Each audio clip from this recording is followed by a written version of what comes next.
ایک بزرگ نے بڑا عبرتناک واقعہ سنایا کہ ان کے زمانے میں ایک بہت بڑے عالم تھے۔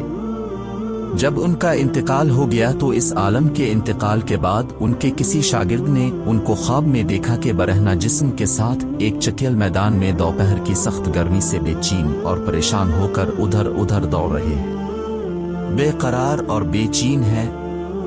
اس شاگرد نے ان سے پوچھا کہ حضرت اب تو ساری زندگی اطاعت و عبادت اور خدمت دین میں گزاری ہے، ان میں سے کوئی عبادت قبول نہیں ہوئی؟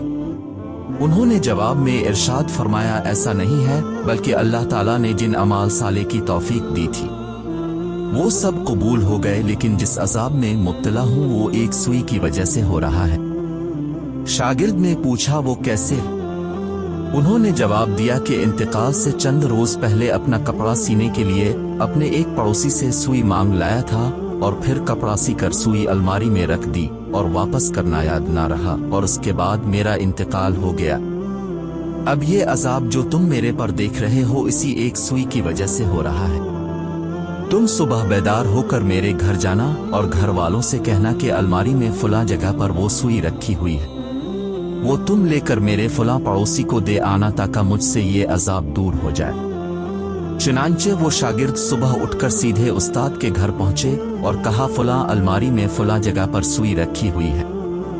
گھر والوں نے دیکھا تو بتایا کہ ہاں رکھی ہوئی ہے۔ اس شاگرد نے پوچھا کہ تمہیں یہ معلوم ہے کہ کس کی ہے؟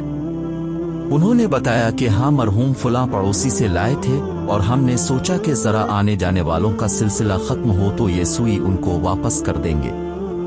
شاگرد نے بتایا کہ میں نے ان کو خواب میں دیکھا ہے کہ وہ اس سوئی کی وجہ سے عذاب میں مبتلا ہے، اس لیے وہ سوئی اب مجھے دے دیں تاکہ میں جلدی سے ان کو واپس کر دوں اور ان کی طرف سے تاخیر کی بھی معافی مانگ لوں۔ چنانچہ اس شاگرد نے وہ سوئی لے کر پڑوسی کو واپس کر دی اور ان کو بتایا کہ حضرت کو اس سوئی کی وجہ سے عذاب ہو رہا ہے، اور پڑوسی بھی یہ سن کر رونے لگا کہ کتنی معمولی سی چیز کی وجہ سے ان کو عذاب ہو رہا ہے، اور وہ پڑوسی کہنے لگا کہ میں نے ان کو اللہ کی رضا کے لیے معاف کر دیا، اللہ اب بھی اپنی رحمت سے ان کو معاف فرما اور ان کا عذاب دور کر دیں۔ وہ شاگرد کہتے ہیں کہ جب رات کو میں سویا تو پھر دوبارہ ان کو میں نے خواب میں دیکھا، لیکن اب وہ منظر کچھ اور ہی تھا۔ اب حضرت ایک خوبصورت اور سرسبز و شاداب باغ کے باغیچوں میں ایک مسری پر آرام فرما ہے، چاروں طرف خادمائیں موجود ہیں، پھلوں اور پھولوں کے درخت لگے ہوئے ہیں، ٹھنڈی ٹھنڈی ہوائیں چل رہی ہیں۔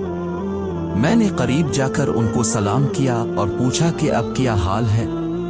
انہوں نے جواب میں فرمایا جس وقت تو نے پڑوسی کو سوئی پہنچائی اور اس نے یہ کہا کہ میں نے اللہ کے لیے اسے معاف کیا، بس اسی لمحے میرا عذاب ٹل گیا، اور جو نعمتیں تم دیکھ رہے وہ یہ اللہ تعالیٰ نے اپنے فضل و کرم سے اپنے دین کی خدمت کی جو توفیق عطا فرمائی تھی اس کا صلہ ہے۔ آج کے اس واقعے سے ہمیں یہ سبق ملتا ہے کہ ہم کبھی اپنے ذمے کسی کی کوئی چیز یا کسی کا کوئی حق نہ رکھیں، بلکہ جس کی جو چیز جو حق ہمارے ذمے ہے اسے واپس کر دیں۔ اندازہ کیجئے کہ ایک سوئی کی وجہ سے اس قدر عذاب ہو رہا ہے، اور آج جو بے شمار حقوق العباد کے بارے میں لاپرواہی برتی جا رہی ہے، اس کا کس قدر وبال ہوگا۔ اللہ تعالی ہم سب کی حفاظت فرمائے، آمین۔